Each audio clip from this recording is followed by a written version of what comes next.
March 11th, 2024. The first game is the Charlotte Hornets lost to Detroit. Detroit has picked up so many wins. They picked up so many wins in the last month or so. Their last 10 games, they are 3-7. Okay. 3-7 in the last 10. They're still the worst team in the East. Now tied with the Wizards. Oh, the Wizards picked up 2 wins. And Charlotte Hornets, everybody is out. LaMelo Ball, of course, is still out. You have Trey Mann out. So Vitric, if you need assists, if you need threes, he is a must roster. And he's getting great minutes too. 7 assists with 3 threes here. And he could offer some steals as well. Brandon Miller and Miles Bridges, those guys offensively, it's all of them pretty much. Miles Bridges took 24 shots out, 24 points. And Grant Williams, if you need threes and some rebounds, I don't really know if he offers that much rebounds. But his minutes is up there. And, if you need threes and some efficiency, you could have him. But he doesn't give you a lot of defensive stats. He doesn't grab a lot of rebounds. He doesn't get you a lot of assists. So I don't really know if you're streaming him, what do you really get out of it? So that's the big question. He doesn't really offer any category. Nick Richards is also a must roster. Played 35 minutes at 13 rebounds, but too bad. Not much else. Just 13 rebounds and no blocks. For Detroit, this is a great win for them, and too bad All-Star Thompson misses another game. So Simone actually has been putting up pretty good numbers. Simone in the last month, let's see if he's ranked. After getting traded from Utah to Detroit, his minutes has been Simone 81st ranked player actually. Mainly just give you threes and some efficiency and maybe a little bit rebounds. So if you're looking for those, he's actually averaged 15 points in the last month. So I guess points and threes, as long as All-Star Thompson is out, because the minutes is gonna be good for him. Isaiah Stewart, minutes is great, but doesn't really do anything. And Jalen Duren, finally the defensive stats are coming in pretty consistently now. Played just 30 minutes, but 20 points and 10 rebounds and still in a block is really good. Jaden Ivey struggled, and Kate Cunningham. His efficiency problem, it doesn't look like it's going to go away really. Next year, if you're going to draft him, just remember it's better probably just to punt field goal. You get a couple of these guys, you're going to be okay. Just punting field goal. Because he's a really high volume Kate. He is the 34th ranked player in the last month. Actually, he's been shooting 46%, not so bad, but he hasn't been getting a lot of defensive stats. 7.8 assists is also pretty sweet. 2.7 threes. The big problem is high turnovers and low field goal. Once he fixes those problems, like top 30 is very easy for him. Moving on to the next one, the Phoenix Suns beat the Cleveland Cavaliers. We still don't have Donovan Mitchell, so no surprise, Phoenix. And they got their big three healthy. Devin Booker was out pretty much all last week. Came back at 27 points, 7 assists, and a block. Pretty good. Bradley Beal, also a great game. 24 points with 3 steals and 2 threes. And KD continues to be amazing. 37 points, 8 rebounds, 6 assists, and 5 threes. In the last month, KD has struggled. A lot of games he has struggled shooting the basketball. His minutes has been really, really high. 39 minutes again. But he's putting up great numbers. In Phoenix, they need to play all these guys to just stay above water, just to not be in the plains. Yusuf Nurkic 30 minutes, not the best game, but 8 rebounds and a block is okay. And Grayson Allen continues to just be that very solid player. Hit 4 threes, 14 points, 2 steals, and 2 blocks. If you need threes, you need efficiency. You don't need turnovers, right? You need defensive stats. Grayson Allen is actually really, really good. He's been really good last week as well. A couple games he went off. For the Cleveland Cavaliers, Darius Garland hit 7 threes, 30 points. It's just not enough. Karis LeVert, in the meanwhile, I think we got to roster him if you're looking for counting numbers. Jared Allen, 10 rebounds. Mobley is going to be out, so his rebound, his minutes, his blocks should be pretty good. And Isaiah Okoro also, because he's been getting such high minutes, I wouldn't mind streaming him for mainly defensive stats and some threes. 3 and D guy doesn't really offer a rebound and assist, but he give you a little bit. right? Because he playing 39 minutes. He's got to get 3 rebounds, 3, 4 rebounds. And sometimes we get 7 or 8. Moving on to the next one, the Golden State Warriors. They beat. This is great. They any game they're able to win without Curry. This is good stuff. But I think, well, Curry. First of all, Curry is going to be back, and then I don't think they can really make. Like they're kind of stuck. The Warriors. They are now the 10th seed. It's gonna be hard for them to make it to the 8th seed. Well, they're only 2.5 games behind them. Behind the Mavericks. Well, they're pretty secure. Like they're gonna be make the plane. They're gonna make the planes. And Curry is questionable next game, so it's all good. Chris Paul still can put up numbers, giving him the minutes. 9 rebound, 8 assists, and a steal, and 19 points. Also, Draymond Green was a -6, pretty bad. 5 turnovers and 6 personal fouls.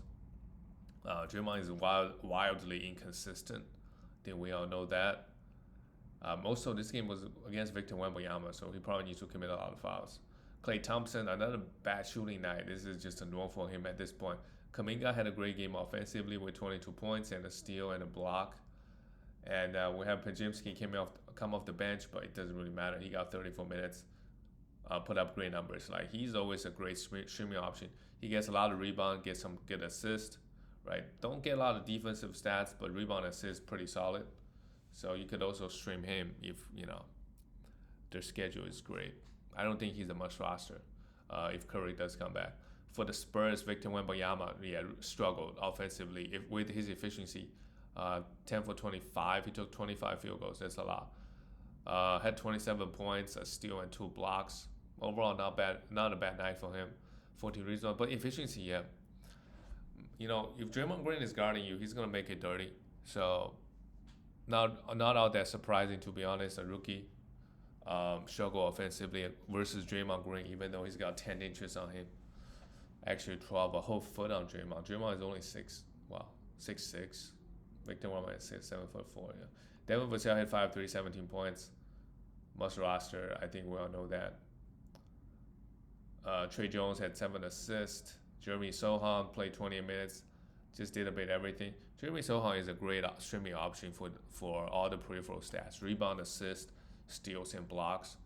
Especially the Spurs got a great schedule. Do the Spurs have a good schedule this week? The San Antonio Spurs.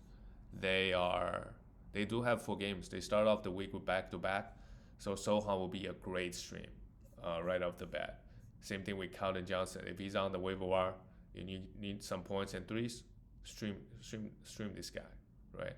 Even Zach Collins could be streamed. Big game actually in just 60 minutes, 10 rebounds, and still 3 blocks. If you're looking for all the peripheral stats, again, that's what he does. That's what Zach Collins does. Rebound, assists, blocks, not as many steals.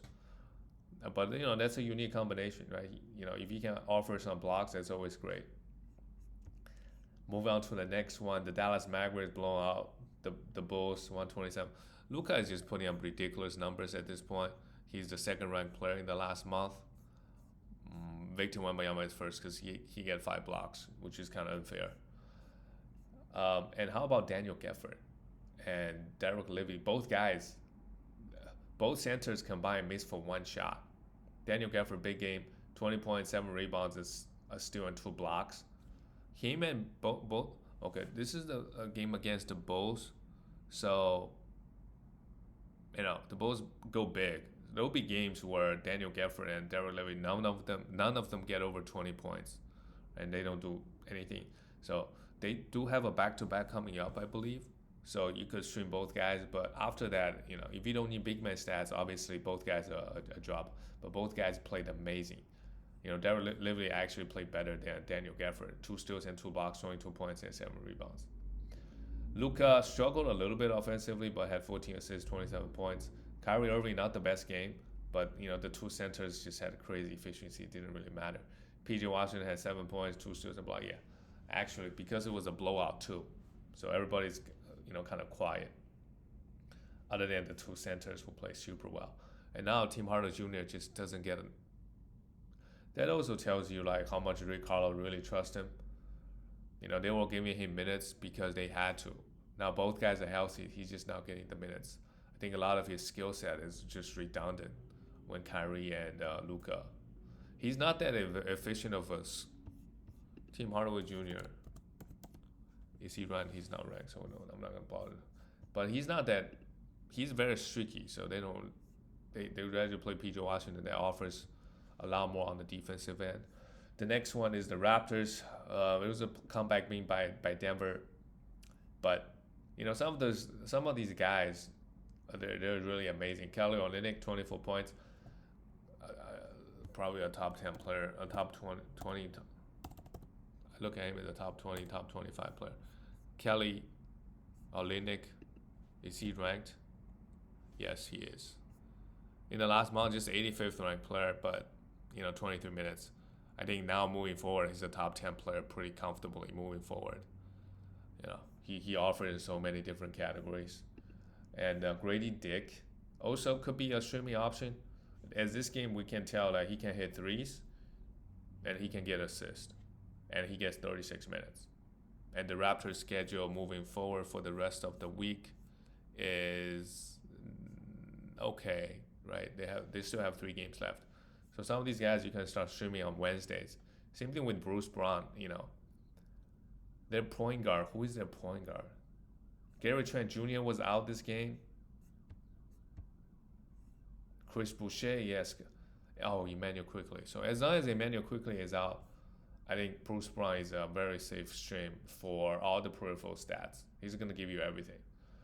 RJ came back, 26 points and 9 assists, 7 rebounds. This is good stuff. RJ is going to have a great time as he finished up the season with everybody out. Abachi, I don't really think so. He starts but doesn't really do much. For Denver Nuggets, comeback win, but they should have never been down versus this team in the first place. But you gotta play the Joker and Jamal Murray high minutes. 35 points, 12 assists, 17 rebounds, and 6 steals and 2 blocks. Just absolutely ridiculous by Jokic. If you have a guy like that on your team, it just the other team, or like you got Luka and Jokic both on your team is kind of over. They're putting up the numbers they put up is just ridiculous. Denver now is only half game behind Oklahoma City Thunder, so they could actually take the first seed. The game is matter to them because if they do end up playing the Timberwolves, because with Cat out, to be honest, I don't really see them as that big of a threat, to be honest. Aaron Gordon, 8 for 9, yeah, amazing percentages, and Michael Porter Jr. did his thing. Jamal Murray too, 12 assists and 26 points, and added 2 blocks. The last game, this is I don't know why they even play this. The Celtics and Portland, probably the most mismatched matchup in the last whole week. I don't know. Anytime Celtics play with Porzingis out, Al Horford is just a no-brainer stream every single time. He went perfect from the field, played 30 minutes, and still 3 blocks. If it wasn't for the blowout, maybe even get more stats. When you play a bad team, these guys are gonna get a lot of defensive stats. 2 steals and 3 blocks by Derrick White, amazing. But Drew Holiday was also out, so Pritchard got the start. Yeah, they don't need Porzingis and Drew Holiday to beat this Portland team. Jason Tatum and Jaylen Brown, they both took crazy amount of shots. 23 shots by Tatum. This is why I don't trust Tatum. I don't know his efficiency numbers, and usually when you have a crazy high usage, your efficiency drops. I get that, right? Because you're putting a lot of effort, and then on the defense, if you look at like Luka, right, the whole defense is focused on you. But I'm not sure that's the same situation with Jason Tatum though. I feel like with everybody around you, he could have a super efficient year. That's not really the case. Tatum, I gotta look him up. Tatum in the last month, he's actually good. 9th ranked player, shooting 47% from the field, which is not bad.